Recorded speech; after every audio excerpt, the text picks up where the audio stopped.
अस्सलामुअलैकुम, आप देख रहे हैं समा। मैं हूं फवाद ज़ैदी और मैं हूं किरण आफ्ताब। आगाज करते हैं अहम तरीन खबर आपको देते हैं लाहौर से, जहां साबिक वजीर आजम यूसुफ रजा गिलानी को एयरपोर्ट पर रोक लिया गया है। लाहौर एयरपोर्ट पर रोका गया है यूसुफ रजा गिलानी को, और क्यों कर रोका गया है, सारा मामला क्या है, इसी पर बात करेंगे। समा के नुमाइंदे रियाज अहमद हमारे साथ हैं। रियाज, इमिग्रेशन हुक्काम क्या कहते हैं, एयरपोर्ट पे जो लोग हैं वो लोग क्या बताते हैं इस सिलसिले में? जी बिल्कुल, जो FIA हुकाम है उनके मुताबिक इनको, चूंकि इनका नाम सैयद यूसुफ रजा गिलानी जो साबिक वज़ीर आज़म, इनका नाम ECL में था, इसलिए FIA की टीम ने वहां पर इनको रोक लिया है। इनके साथ जो है पीपल्स पार्टी के दीगर रहनुमा भी थे, जिनमें साबिक स्पीकर कौमी असम्बली फैसल करीम कुंडी और दीगर 2 पीपल्स पार्टी के अरकान थे। उन तीनों को जाने दिया गया है, लेकिन इनको रोक लिया गया है। ये थाई एयरवेज की जो है वो TJ 364 के जरिए लाहौर से सियोल जा रहे थे। यूसुफ रजा गिलानी ने 10 फरवरी को यूनिवर्सल पीस फेडरेशन की आलमी कॉन्फ्रेंस में शरीक होना था, इसलिए ये सियोल जा रहे थे। लेकिन इनका नाम चूंकि ECL में था, इसलिए FIA हुकाम ने इनको रोक लिया है। और बाकायदा तौर पर यूसुफ रजा गिलानी जो साबिक वजीर आजम है, उन्होंने भी इसकी तस्दीक की है और FIA हुकाम का भी यही कहना है कि उनको नाम ECL में होने की वजह से रोका गया है। अच्छा, जो 3 दीगर रहनुमा हैं उनको क्यों रोका गया है रियाज अहमद, इसके बारे में कुछ पता चल पाया है? जो 3 दीगर रहनुमा हैं उनको रोका नहीं गया, वो चले गए हैं। उनको जाने दिया गया है, जिनमें साबिक स्पीकर कौमी असम्बली फैसल करीम कुंडी और दीगर 2 जो पीपल्स पार्टी के रहनुमा थे, उन तीनों को जाने दिया गया है। जबकि इनको रोका गया है साबिक वजीर आजम यूसुफ रजा गिलानी को, चूंकि इनका नाम ECL में था और ये इनके इल्म में नहीं था। यूसुफ रजा गिलानी साहब के इल्म में नहीं थी ये वाली बात कि उनका नाम ECL में है। जी बिल्कुल, शायद उनके इल्म में नहीं था, इसी वजह से वो वहाँ एयरपोर्ट गए। अगर उनके इल्म में होता शायद वो ना जाते, और यही वजह थी कि जब वो एयरपोर्ट पर पहुंचे तो FIA हुकाम ने उन्हें रोक लिया और वहाँ बताया कि आपका नाम ECL में है, आप बैरून मुल्क नहीं जा सकते। जी अच्छा रियाज, ये बताइएगा कुछ पता चल पाया है अभी यूसुफ रजा गिलानी कहाँ हैं? जी कुछ देर पहले तो वो एयरपोर्ट पर ही थे। जाहिर है अब उनको ECL जो FIA हुकाम ने रोका है नाम ECL होने की वजह से, तो शायद अब उनको एयरपोर्ट से वापस घर थोड़ी देर में भिजवा दिया जाए, लेकिन कुछ देर पहले वो एयरपोर्ट पर ही मौजूद थे। ठीक है, रियाज अहमद हमारे साथ मौजूद ही रहिएगा। लाहौर से ये खबर है जहां साबिक वज़ीर आज़म सैयद यूसुफ रजा गिलानी को एयरपोर्ट पर रोका गया है। यूसुफ रजा गिलानी को FIA इमिग्रेशन ने रोका और इसकी वजह यह बताई गई है कि यूसुफ रजा गिलानी का नाम ECL में होने की वजह से उन्हें रोका गया है। और अब बात करेंगे कराची में पेश आने वाले अफसोसनाक वाक़े की, जिसने हर किसी को दहला कर रख दिया है। जहनी तनाव या घरेलू झगड़े। कराची में संगदिल मां ने अपनी 2 साला मासूम बच्ची को समंदर में फेंक दिया। पुलिस ने मुलजिमा को गिरफ्तार करके बच्ची की लाश समंदर से बरामद कर ली है। खातून ने खुदकुशी की कोशिश भी की लेकिन कामयाब नहीं हो सकी। मुलजिमा का कहना है हालात से तंग आकर ही उन्होंने ये सब कुछ किया। घरेलू परेशानी की वजह से बस ये वाक़या हो गया, मैंने अपनी बेटी को डुबो दिया। माँ तो बच्चों के लिए साहिबा होती है, उम्र भर अपनी औलाद का ख्याल रखती है, उन्हें परवान चढ़ाती है। मगर कराची में पढ़ी लिखी माँ शकीला ने अपनी ही हाथों अपनी गोद उजाड़ दी। गुज़िश्ता रोज सीव्यू पर संगदिल माँ शकीला ने अपनी 2.5 साला बेटी अनम को समंदर में फेंक दिया और खुद भी खुदकुशी की कोशिश की, तो करीब मौजूद लोगों ने उसे डूबने से बचाया। पुलिस को बच्ची की लाश सीव्यू से मिल गई। मैं क्या करती सर, मेरी बेटी थी, अब उसको जगह नहीं थी। आखिर इसने ऐसा क्यों किया? 2012 में शकीला ने मोहम्मद राशिद नामी शख्स से शादी की। शादी के बाद मियां बीवी में झगड़े रहते थे। शकीला जहनी तनाव का शिकार रहने लगी। शौहर ने शकीला और उसकी बेटी को साथ रखने से इनकार किया। मैके ने भी साथ न दिया और फिर मुलजिमा ने ये कदम उठाया। हाँ, मेरे घर वाले बिल्कुल अंडरस्टैंडिंग नहीं करते और मुझे और मेरी बेटी को एक्सेप्ट नहीं करते। ना शौहर करता है और ना माँ बाप करते हैं। SHO साहिल गजाला परवीन ने मुलजिमा को गिरफ्तार तो किया, मगर केस की तफसीलात बताते हुए रोहानसी हो गयी। मुझे बहुत तकलीफ है कल से, और मैंने पहले पूरी कोशिश की कि किसी तरह बच्ची मिल जाए और जिंदा मिल जाए, जिंदा हालत में।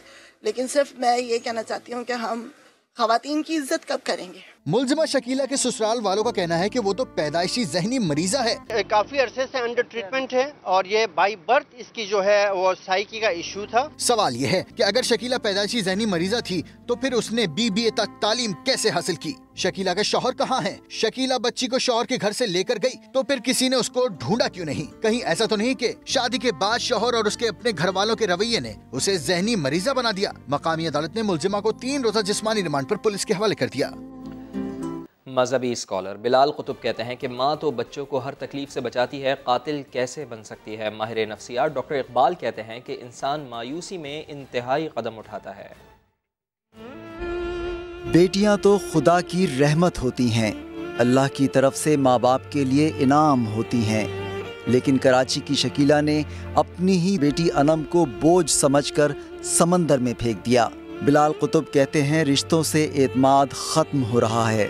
आपके वली ना हो इस दुनिया में तो फिर इस माशरे को दोबारा से मेरे ख्याल में अपनी पनाहगाहों की तरफ रुख करना पड़ेगा और सोचना पड़ेगा। ना हक कत्ल का हिसाब सबसे पहले होना है रोज़े क़यामत। माहिर नफ्सियात डॉक्टर इकबाल आफरीदी कहते हैं नफ्सियाती बीमारी का शिकार कोई भी हो सकता है। सेरोटोनिन का लेवल जब कम हो जाता है तो बंदे के अंदर उदासी, मायूसी, नेगेटिव पहलू आता है। अनम के कत्ल का मुकदमा उसकी मां के खिलाफ दर्ज करके तफ्तीश शुरू कर दी गई है।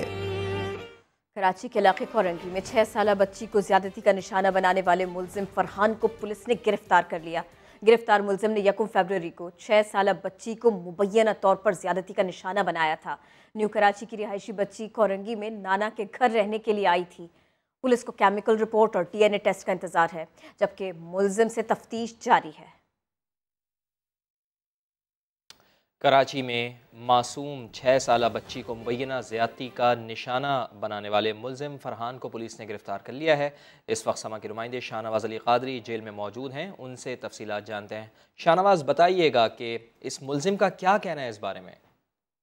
देखिए, बिल्कुल मैं इस वक्त मौजूद हूँ कोरंगी पुलिस स्टेशन में। कोरंगी पुलिस ने कार्रवाई करते हुए एक मुलजिम को गिरफ्तार किया है। मुलजिम में इल्ज़ाम है कि उसने 6 साला बच्ची के साथ ज़्यादती करने की कोशिश की है। मैं इस वक्त फरहान के साथ मौजूद हूँ जिसे पुलिस ने गिरफ्तार किया है। उससे पूछते हैं कि क्या मामला है। मेरा पार्ट टाइम में इको का जो है ना जॉब है, वो घर के नीचे ही मैंने अपनी शॉप करी हुई है।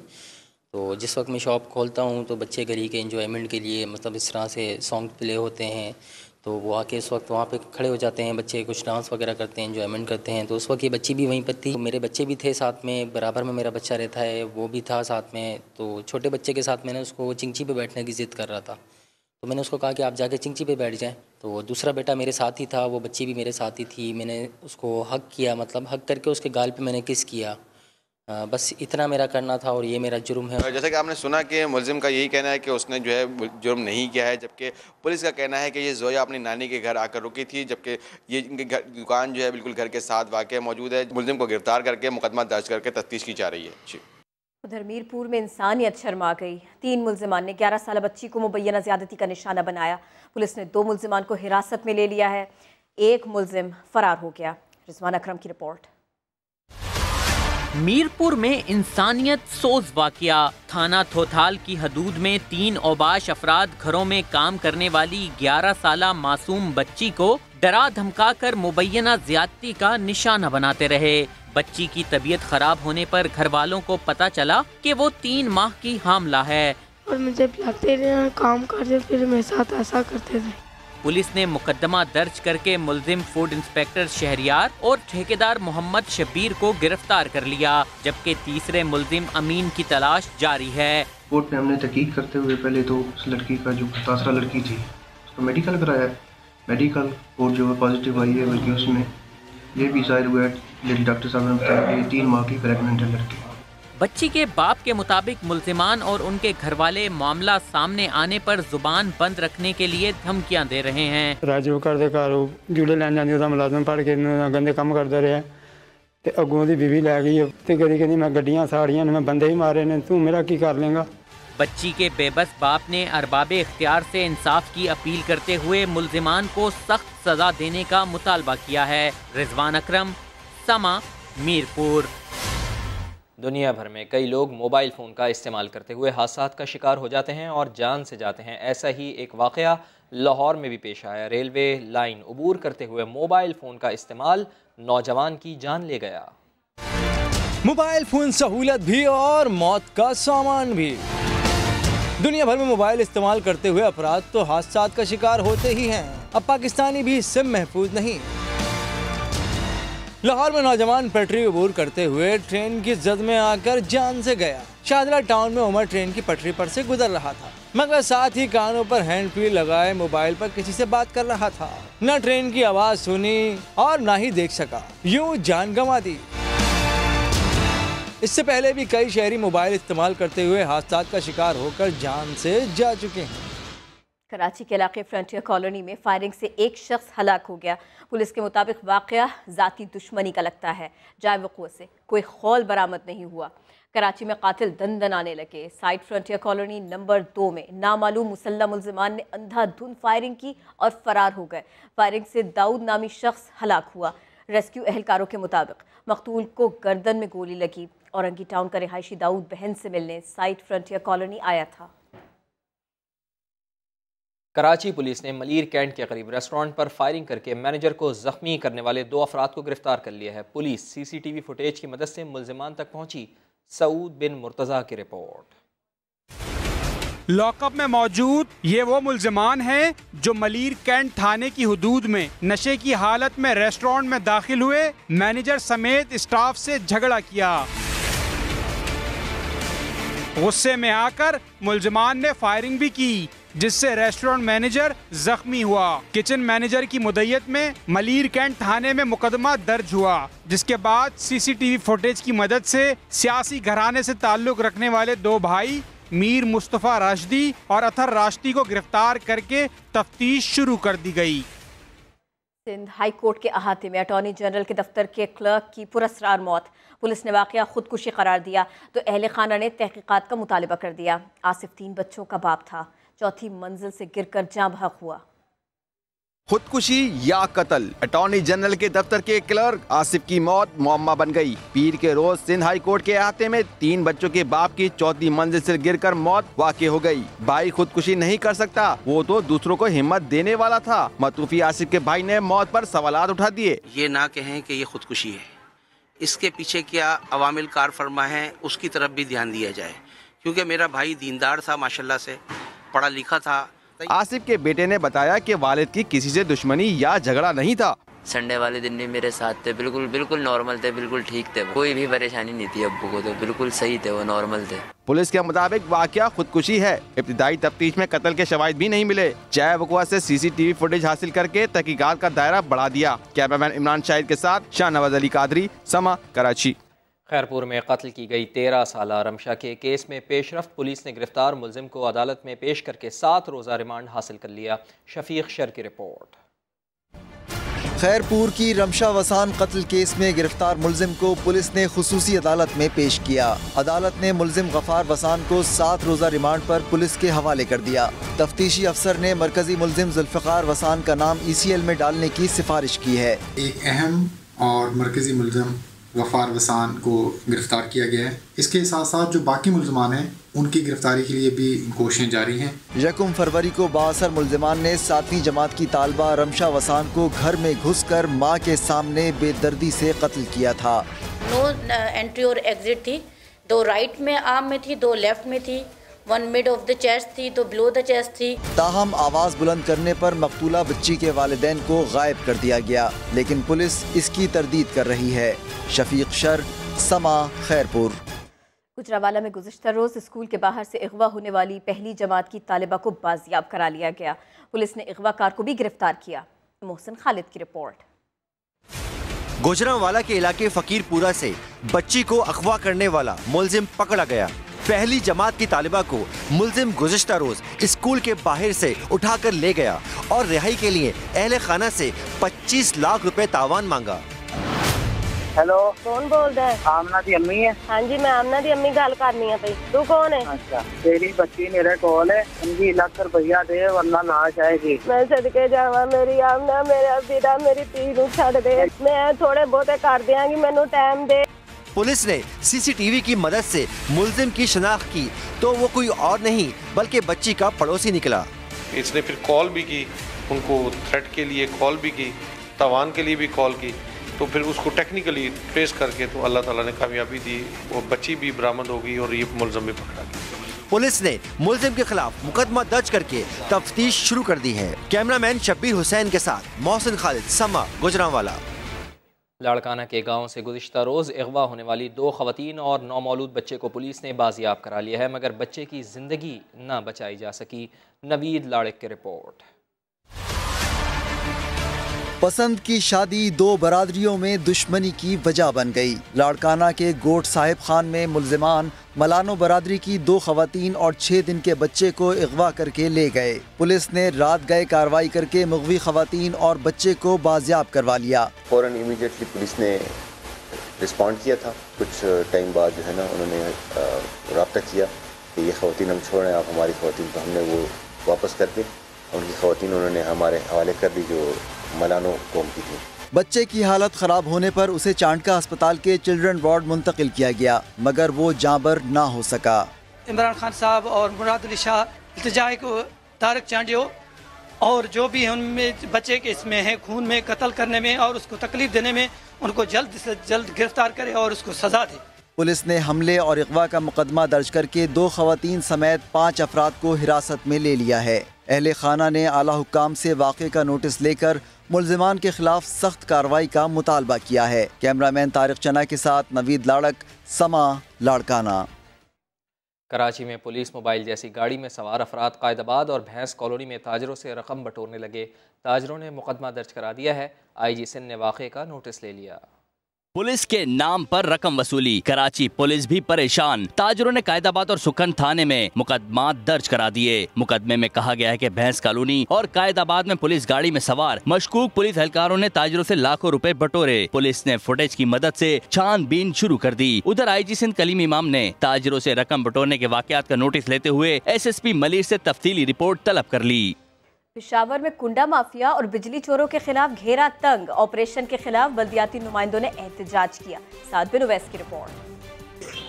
वर्सक 2 सब डिवीजन पेशावर में पेस्को और पुलिस ने की मुश्तरका कार्रवाई। 100 से जायद डायरेक्ट कुंडे हटा दिए और कई ट्रांसफार्मर से बिजली मुनक़ता कर दी। पेस्को टास्क फोर्स की कुंडा माफिया के खिलाफ कार्रवाई पर मकामी नाज़मीन और कौंसलर ने शदीद एहतजाज किया और रोड ब्लॉक कर दिया। पेस्को हुक्काम का 2 टोक मौक़िफ़ है कि कुंडा माफिया के खात्मे तक ऑपरेशन जारी रखा जाएगा। साथ बिन अवैस, समा, पेशावर। उधर भावलपुर में आवारा कुत्तों ने सिर्फ 20 घंटों के दौरान 65 से जायद अफराद को काट लिया। अस्पतालों में वैक्सीन नायाब हो गई। एहसन अंसारी की रिपोर्ट। भावलपुर में आवारा कुत्तों की भरमार, शहरियों का घर से बाहर निकलना मुश्किल हो गया। सिर्फ 2 रोज में 65 से जायद अफराद को काट लिया। मैं जा रहा था गली से, उंगली पे काट के फिर भाग गया। एक दांत यहाँ लग गया और एक दांत यहाँ लगा। सिविल अस्पताल में 45 जबकि विक्टोरिया अस्पताल में 20 मरीज लाए गए। कल इवनिंग शिफ्ट में इन डॉग बाइट पेशेंट्स की तादाद कोई 16 से 18 थी। ये पूरी तादाद 40-45 बनती है। कुत्तों के काटने से मरीजों की तादाद में खतरनाक हद तक इजाफे के बायस बेशतर सरकारी अस्पतालों में वैक्सीन नायाब हो गई। शहरियों का मुतालबा है कि इंतजामिया जल्द अज जल्द आवारा कुत्तों का खात्मा करे। एहसन अंसारी, समा, भावलपुर। PCB ने बिलाखिर फैसला कर लिया। इंग्लिश सरजमीन को फतह करने के लिए पाकिस्तान को सिपाहसालार मिल गया। सरफराज अहमद वर्ल्ड कप में टीम की क़यादत करेंगे। 2017 की चैंपियंस ट्रॉफी भी सरफराज ने उठाई थी और इस बार भी मकाम इंग्लैंड और कप्तान सरफराज अहमद हैं। सरफराज अहमद की कप्तानी पर अगर नजर डालें तो वनडे फॉर्मेट में सरफराज ने 35 मैचेस की क़यादत की। 21 मैचेस में फतह की देवी ने पाकिस्तान के कदम चूमे, 13 में शिकस्त हुई। इस तरह से जीत का तनासुब 61.76% रहा। सरफराज और पाकिस्तानी कप्तानों का रिकॉर्ड देखा जाए तो सरफराज को बरतरी हासिल है। जावेद मियादाद की क़यादत में 44.16% मैचेस जीते। शाहिद आफरीदी की कप्तानी में 51.35% मैचेस में कामयाब हुए। मिसबाह उल हक की जीत का तनासुब 53.48% रहा, जबकि इमरान खान की क़यादत में जीत का तनासुब 55.92 था। यानी सरफराज का रिकॉर्ड सबसे बेहतर है। अगर T20 की बात करें तो यहाँ भी सरफराज अहमद सबसे आगे हैं। सरफराज की कप्तानी में 33 मैचेस खेले, 29 जीते और सिर्फ 4 में नाकामी का मुंह देखना पड़ा।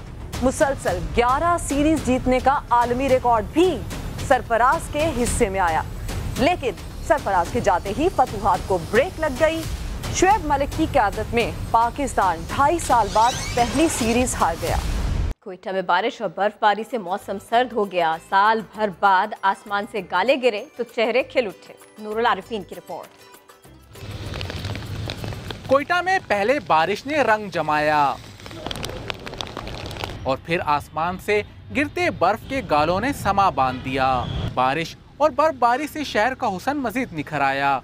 दिलफरेब मौसम से लुत्फानंदोज होने के लिए बड़ी तादाद में शहरी घरों से बाहर निकल आए और हसीन मनाजिर को कैमरे की आंख में महफूज करते रहे। बहुत अरसे बाद बर्फ भी पड़ी और सर्दी भी ऐसी जबरदस्त पड़ी है कि मजा आ रहा है। बर्फबारी से शहरियों के चेहरों पर खुशी फैल गई। अल्हम्दुलिल्लाह का बड़ा एहसान है। हुई तो हल्की हल्की बर्फबारी है, अल्लाह से उम्मीद है, दुआएं हैं, इंशाल्लाह और भी होगी। मौसम भी बना हुआ है। महकमे मौसमियात के मुताबिक आइंदा 24 घंटों में कोयटा और जोब डिवीजन में मजीद बारिश और बर्फबारी का इम्कान है। कोयटा में पड़ने वाली हल्की बर्फबारी ने शहरियों के मूड खुशगवार बना दिए। कोई तफरीह मकामात की जानिब जा रहे हैं तो कोई फूड स्ट्रीट का रुख कर रहे हैं। कैमरामैन जफर बलोच के साथ नूरुल आरिफीन, समा, कोयटा। स्वात और गिलगित बल्तिस्तान में बर्फबारी का नया सिलसिला शुरू हो गया। गलियात में बर्फबारी के बाद से बंद सड़कों को ताहाल खोला ना जा सका। स्वात में आसमान से गिरते मोतियों ने बालाई इलाकों का हुस्न दुगना कर दिया। खूबसूरत नजारों से लुत्फानंदोज होने के लिए सयाहों ने कालाम का रुख कर लिया। 2 रोज के वक्फे के बाद गिलगित बल्तिस्तान में बर्फबारी और बारिश का नया सिलसिला शुरू हो गया। हुंजा और नगर में सड़कें और मैदान बर्फ से छुप गए। बालाई इलाकों का शहरों से जमीनी राब्ता मुनक़ता हो गया। गलियात में मरी रोड समेत दीगर राब्ता सड़कें 11 रोज से बंद है। खाने पीने की अशिया नायाब हो गई। लोग पैदल सफर करने पर मजबूर हैं। पंजाब और खैबर पख्तूनख्वा की इंतजामिया सड़क की बहाली के लिए इमदादी कामों में मसरूफ है। वादी स्वात में सर्दी आते ही चपली कबाब की दुकानों पर रश लग गया। सर्द मौसम में शहरी गर्मा गर्म कबाब पर हाथ साफ कर रहे हैं। सैयद शहाबुद्दीन रिपोर्ट कर रहे हैं। स्वात में सर्दी बढ़ी तो बैंस के गोश्त से तैयार करदा स्पेशल चपली कबाब की मांग में इजाफा हो गया। शहरी दूर दराज से चपली कबाब खाने मिंगोरा पहुंच गए। न सिर्फ खुद खाए बल्कि अहले खाना के लिए भी पार्सल कराए। हम अपने खुद भी खाते और घर वालों को भी लेकर जाते और इसे कि इसके मौसम की सर्दी को हम इससे मिटाते हैं। ठंडे मौसम में जेब गर्म हुई तो दुकानदारों के चेहरे भी खिल उठे। कबाब स्वाद की सौगात होती है। इसमें हम 10 किस्म के मसालाजात, अंडे और मोटा गोश्त डालते हैं। 10 मसालों से तैयार करदा एक कबाब की कीमत 70 से 140 रुपए तक है। खून जमा देने वाली सर्दी में लज्जत और जायके से भरपूर स्वाद के गर्मा गर्म चपली कबाब खाएं, सर्दी को भगाएं और जिस्म को हरारत पहुंचाएं। कैमरामैन फरजंद अली के साथ सैयद शहाबुद्दीन, समा, स्वात।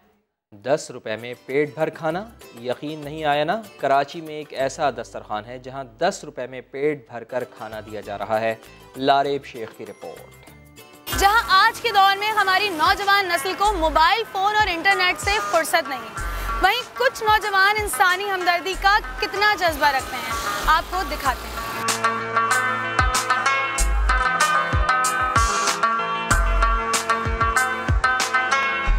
दिन भर धूप चुभती है न रात भर ठंड लगती है। जिंदगी मेहनत मजदूरी में गुजरती है। इतने पैसे नहीं कि पेट भर के खा लें। कोई नौकरी ढूंढ रहा है तो कोई बेटी की शादी के लिए मेहनत मजदूरी करके पाई पाई जोड़ रहा है। ऐसे में अगर सिर्फ 10 रुपए में पेट भर के खाने को मिल जाए तो क्या ही बात है। किसी को 10 रुपए में हम खाना दे नहीं रहे, हम खाना उसको बेच रहे हैं ताकि उसकी इज्जत नफ्स मजरू ना हो। सफेद पोश भूख बर्दाश्त करना जानता है, पेट पर पत्थर बांध लेता है लेकिन भीख नहीं मांगता। और इंशाल्लाह हमारा इरादा है हम कराची से बाहर भी लाहौर, इस्लामाबाद में मूव ऑन करेंगे इसी नई सोएगा को भूखा की टीम के साथ। इतना ही नहीं, जिसके पास 10 रुपए भी नहीं वो डिब्बे में जितने चाहे उतने पैसे डाले और खाना खा ले। सफेद पोश लोगों की इज्जत नफ्स मजरू ना करते हुए 10 रुपए में लोगों को खाना खिला के ये नौजवान सिर्फ यही पैगाम देना चाहते हैं कि नहीं सोएगा कोई भूखा। कैमरामैन आसिफ इकबाल के साथ लारिब शेख, समा, कराची। कराची में यौम कश्मीर की मुनासिबत से थिएटर का इनेकाद किया गया जिसमें कश्मीर में गुमशुदा अफराद के मसाइल को उजागर किया गया। साथ साबरी की रिपोर्ट। जाओ और अपनी हिम्मत और अपने जज्बे के साथ उनकी गोलियों और उनकी बंदूकों का सामना करो। मुकाबले तो बहुत दूर की बात है। हम कश्मीरी लोग रोजाना जबरन उठाए जाते हैं और मार दिए जाते हैं। यौम कश्मीर के मौके पर कराची PACC में ह्यूमन राइट्स काउंसिल की जानिब से हाफ विडो के नाम से थिएटर पेश किया गया। तुम ना मेरे साथ देखो, तुम चाहती हो ना कि हमारे बच्चे एक आजाद कश्मीरी शहरी कहलाएं? थिएटर के जरिए कश्मीर में गुमशुदा अफराद के मसाइल को उजागर किया गया। क्या चाहते हैं? आजादी, हम लेके रहेंगे आजादी। कश्मीर का साथ देने के लिए एक छोटी सी काविश थी कि कश्मीर में किस तरह लोगों को बर्बरियत का शिकार बनाया जा रहा है, किस तरह लोगों पे जुल्म किए जा रहे हैं, किस तरह घरों में घुसते हैं और क्या क्या कुछ करते हैं, ये सब लोग पूरी दुनिया ही जानती है। इस मौके पर सुप्रीम कोर्ट के रिटायर्ड सीनियर जज जस्टिस वजीउद्दीन अहमद ने भी शिरकत की। हम आज पाक अमेरिकन सेंटर में खड़े हुए हैं और यहाँ पर ये प्ले हो रहा है, तो इसका मतलब ये है कि ये जो काबिशें हैं, ये जो एक जिसको कहते हैं पीसफुल अंदाज है, ये कामयाब हो रहा है। ह्यूमन राइट्स की जानिब से थिएटर के जरिए मसला कश्मीर को उजागर करने का ये मुनफरिद अंदाज आवाम ने बेहद पसंद किया। कैमरामैन इम्तियाज अली के साथ साद साबरी, समा, कराची। साबिक़ वज़ीर आज़म मियां मोहम्मद नवाज शरीफ कोट लखपत जेल से अस्पताल मुंतकिल क्या हुए, सियासी तवानाई ही मिल गई। अयादत करने वालों से सियासत पर गुफ्तगू करने लगे। लीगी रहनुमाओं से मुलाकात में हुकूमत पर कड़ी तनकीद करते हुए कहा, सेहत कार्ड का इजरा लीगी हुकूमत का मंसूबा था, हुकूमत अपना लेबल लगा रही है। मरियम नवाज बोली, नवाज शरीफ जेल वापस जाना चाहते हैं। सब तो चाहते हैं कि उनको जेल वापस ले जाए। नवाज शरीफ जेल से अस्पताल क्या पहुंचे, सियासत का मौका मिल गया। PTI के खिलाफ सियासी बयान डाल दिया। अयादत के लिए आने वाले रहनुमाओं से गुफ्तगू में कहा, हुकूमत नून लीग के मंसूबों पर अपना लेबल लगा रही है। साफ हेल्थ कार्ड उन्होंने इशू किया, जिसकी मिसाल वही है कि जो पुरानी शराब है नई बोतल में है। मियाँ साहब को ये भी कि मुल्क जो है वो नीचे दिन ब दिन नीचे जा रहा है। नवाज शरीफ ये भी बोले कि डॉक्टर कहते हैं टेंशन ना लें, ये तो उन्हें कहना चाहिए जो असल टेंशन दे रहे हैं। मियाँ साहब को टेंशन कौन दे रहा है, ये मामला गोल कर गए। लीगी रहनुमा तो नवाज शरीफ को लंदन भिजवाना चाहते हैं, मगर मरियम नवाज ने साबिक वजीर आजम की अजब ख्वाहिश बताई। ये सब तो चाहते हैं कि उनको जेल वापस ले जाए। एक और लीगी रहनुमा इमरान नजीर का कहना था कि अगर नवाज शरीफ ने एहतजाज की कॉल दी तो हुकूमत संभाल नहीं सकेगी। मेडिकल बोर्ड ने नवाज शरीफ के दिल का इलाज कराने की सिफारिश कर दी। साबिक वजीर आजम अस्पताल में रहेंगे या जेल भिजवाया जाएगा, फैसला महकमा दाखिला करेगा। मोहम्मद अली जड़ की रिपोर्ट।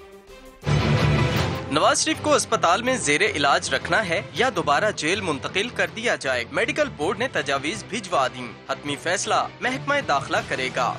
मेडिकल बोर्ड के सरबराह ने हतमी मीटिंग के बाद मीडिया को ब्रीफिंग में नवाज शरीफ को लाहक बीमारियों की तफसील गिनवाई और सिफारिशात से मुतालिक भी आगाह किया। उनको ब्लड प्रेशर भी है, शुगर भी है, गुर्दों का भी प्रॉब्लम है, खून की शरियानों का भी प्रॉब्लम है और हार्ट का भी प्रॉब्लम है। हमने रिकमेंड किया कि इनका स्पेशलाइज्ड ट्रीटमेंट होना चाहिए। किस चीज का? हार्ट का। मैं समझता हूँ कि जो बीमारियां हैं उनका काफी सारा इलाज जो है ना वो पाकिस्तान में मुमकिन है। नवाज शरीफ को जेल से अस्पताल मुंतकिल हुए 4 दिन हो गए। इस दौरान उनके खून के मुख्तलिफ टेस्ट, सिटी स्कैन और अल्ट्रासाउंड किया गया।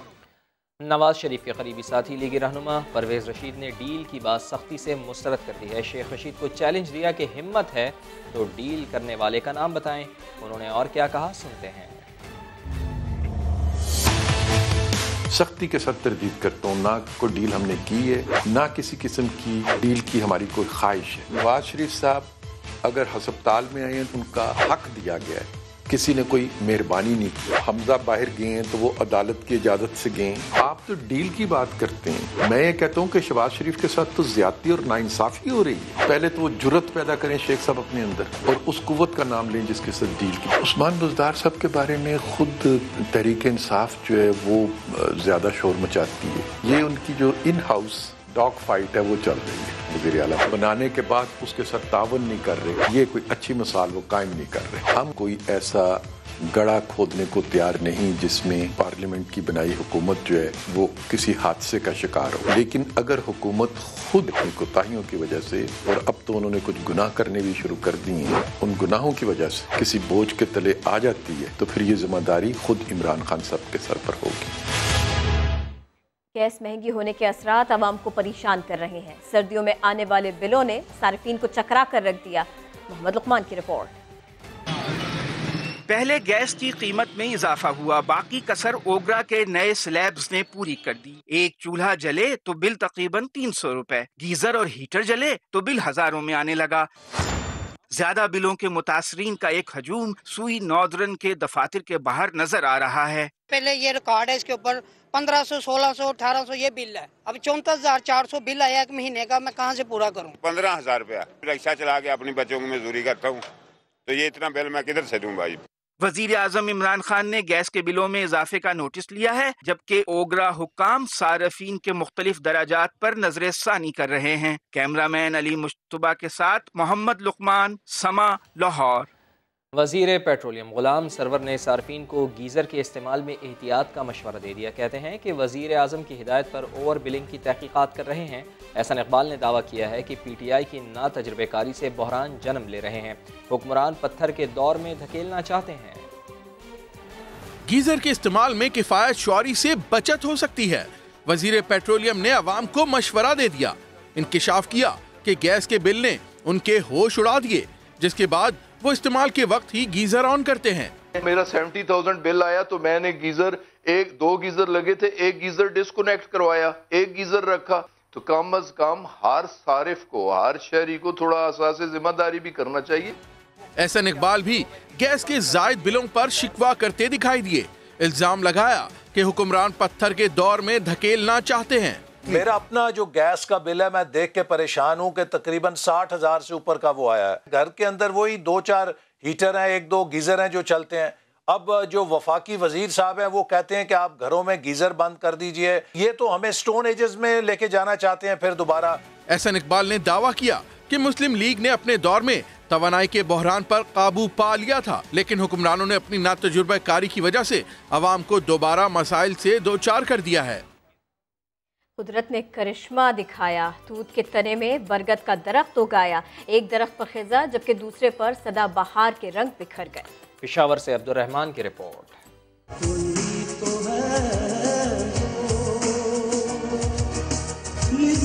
अल्लाह की कुदरत के नज़ारे हर सू। पेशावर के जहांगीराबाद में सड़क किनारे तूत के दरख्त का मेहमान बना बरगद का दरख्त। तूत के पत्ते जड़ गए जबकि बरगद खजा रसीदा दरख्त में बहार का रंग दिखा रहा है।